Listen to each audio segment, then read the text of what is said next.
ウイスキーがお好きでしょ。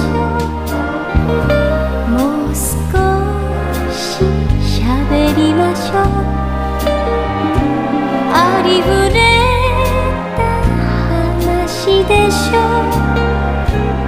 それでいいの。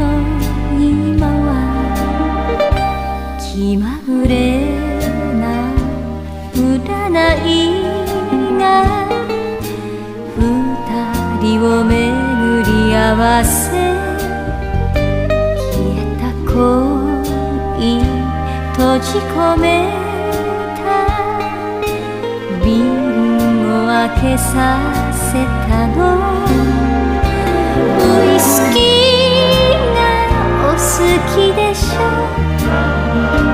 この店が似合うでしょ。